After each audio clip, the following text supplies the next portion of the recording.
So we're now on to the next course, which is your entree course. If you've ordered an entree, the entree will come and you will use your next knife and fork set to then eat the entree. The proper way to hold a knife is you pick up the knife. The end should be placed in your palm.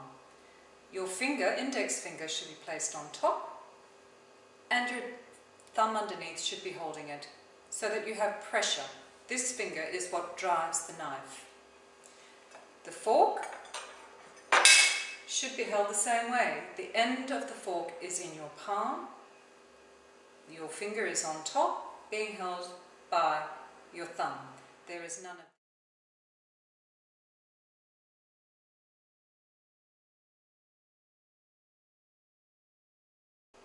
So you're holding your fork and knife like so. You spear your food with the fork. The fork holds the food in place. The knife cuts, like so. Okay, there is no tearing of food. That is what the knife is for. You apply pressure and you cut. The food is then picked up and gently put into the mouth using your lips. There is no, that is not a sound you want to hear at the dinner table. So it's silent, taken off with the lips. When you are finished with the entree, the fork and the knife, the entree fork and knife, rest in the entree plate to be taken away by the waiter. Our main course now, and some bread has been delivered. The correct way to eat a bread roll, you break off a piece of bread, you get some butter, you put the butter on your side plate here, you get a little bit of butter, place it on the broken bit of bread and eat it like so. There will be no sandwiches, no big slabs of butter in the bread roll, small bite-sized pieces so that you may eat it without your mouth looking like this. Another thing to be aware of is when you have finished your main course, you need to send signals out to the waiter or waitress that you have finished.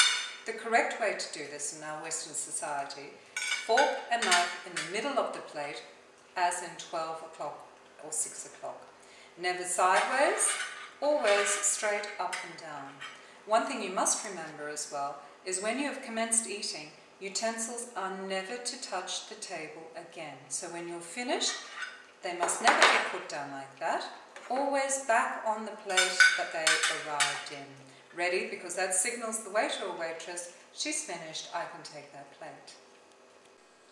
Okay, so the last thing that we should have left on the table are our dessert fork and spoon, or possibly just a dessert spoon. Like the previous meals before, it's simply using your fork and spoon in the correct way. When you're finished, that goes on the dessert plate to be taken away. And that should be the end of your meal. When leaving the table, always place your unfolded napkin on your side plate.